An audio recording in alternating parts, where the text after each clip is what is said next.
Today on the Perception in Action podcast, how can we best apply the ideas of ecological dynamics in coaching? So it's time for our call to action.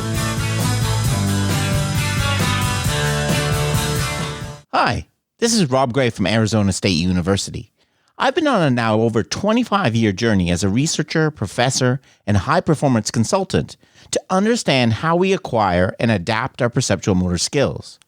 Welcome to the Perception in Action podcast, where I discuss how psychological research can be applied to improving performance, accelerating skill acquisition, and designing technologies. Now on to the show. In today's episode, I want to look at an interesting new paper, Advice from Pracademics, on how to apply ecological dynamics theory to practice design. This addresses some of the commonly raised issues with using ecological dynamics in practice. This is a paper in which 5 co-authors, Ji Chow, Chris Button, Maram Chang Yi, Craig Morris, and Richard Shuttleworth, each take turns responding to some key application questions. I'm going to go over these in detail and throw in my 2 cents here and there.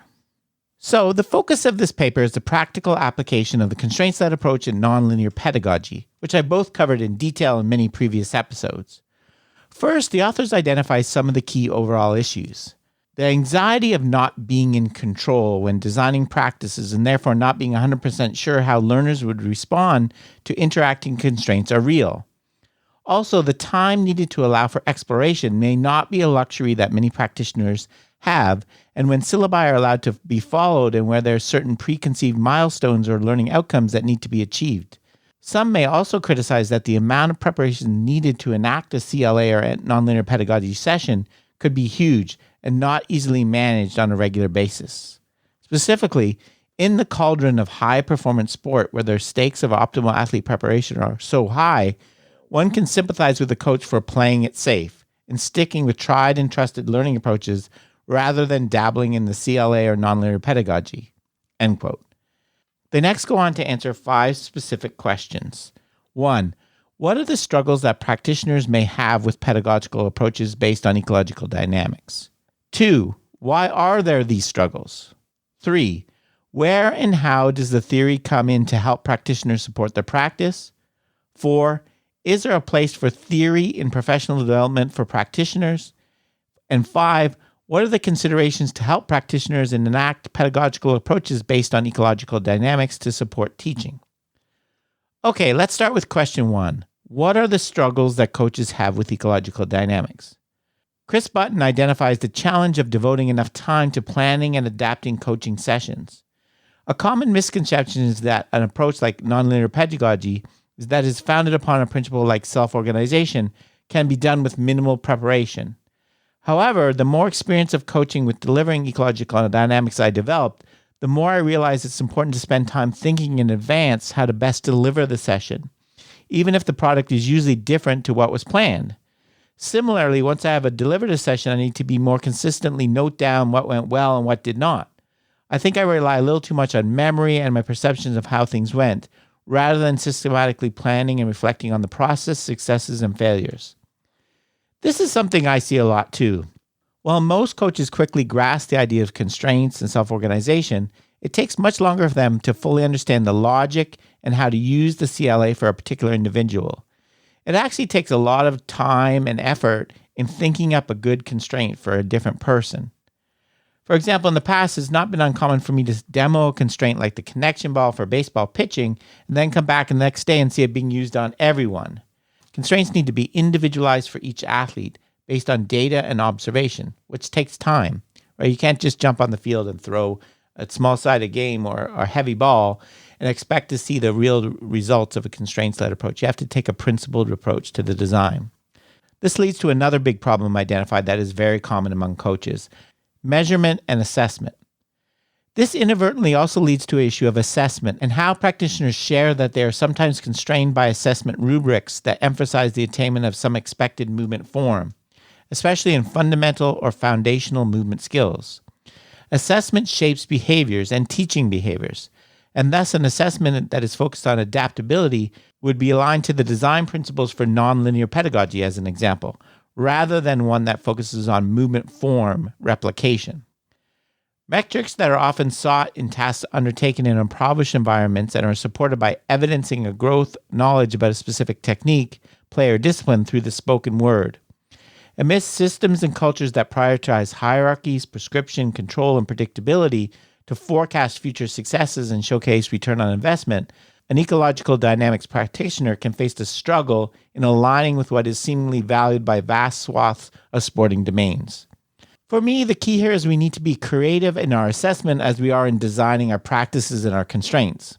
Focus on adaptability, how the athlete responds to changing conditions. This is something I talked about last time in looking at the art versus science, being open and reaching out and to the practice environment, being ready to see what's there, rather than checking off a little thing on a clipboard. Question number 2, why are these struggles with pedagogical approaches based on ecological dynamics? Here we get discussion of an old favorite issue, terminology.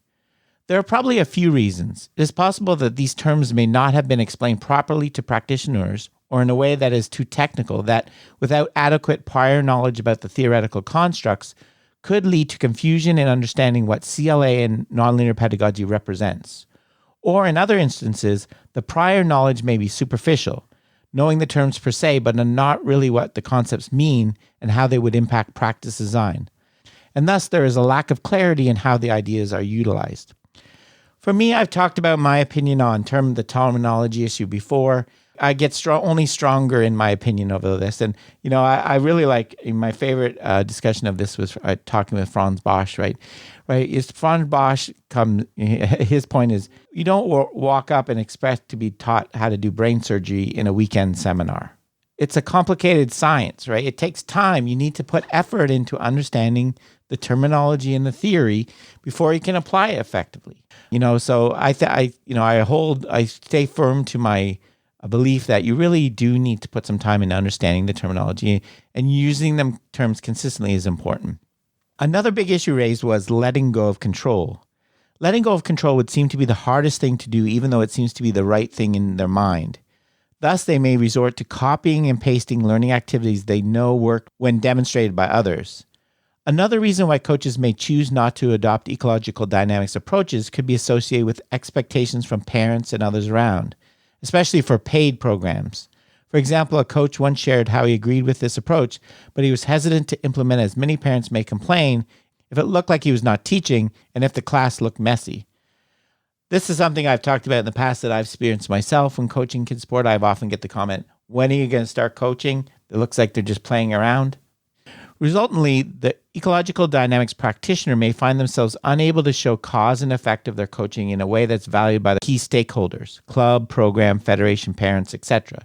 This can in turn leave them in a vulnerable position, often facing feedback regarding a perceived dereliction of duty or negligence by those who conceptualize the role of the coach in a starkly different manner. Consequently, if progress is assessed in dualistic terms of performer as a separate entity to the environment, then the impact of an ecological dynamic practitioner's work may not meet expectations of their stakeholders. Question 3. Where and how does the theory come in to help practitioners support their practice? Theory is the foundation upon which good practice is built. Amen. I've said this many times, right? Every practice design has a theory, whether you bring that to the surface and admit it or not. You're building it on a theory of learning. You have to accept that. It provides a solid and reliable base upon which practitioners can design learning experiences. When its most effective, theory sits in the background unnoticed, but practitioners can continually refer to it for guidance and reassurance. Powerful theoretical ideas such as self-organization and affordances help practitioners to continually monitor and question their activities and assumptions about learning. Exactly. That's the thing I keep stressing. Theory gives you a framework on which your practice can hang and allows you a way to make principled design choices, right, when you're designing practice.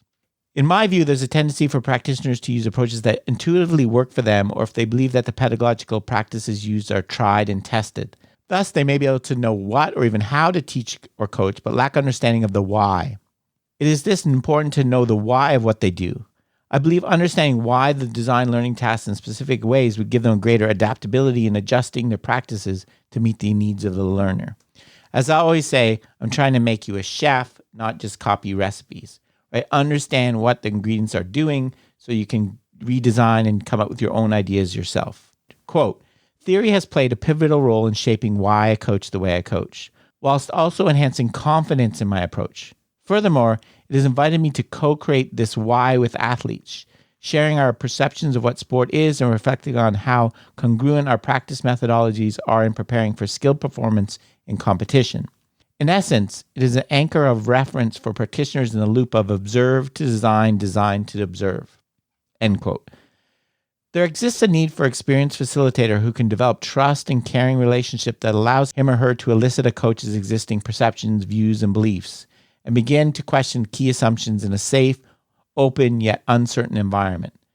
This is before any imparting of new knowledge, which often will contrast and may even conflict with any stable held viewpoints, an explanation of how human behavior emerges. With practitioners, over time, terminologies can become normalized, easier to understand, and more relevant to their ability to improve an individual's performance capabilities.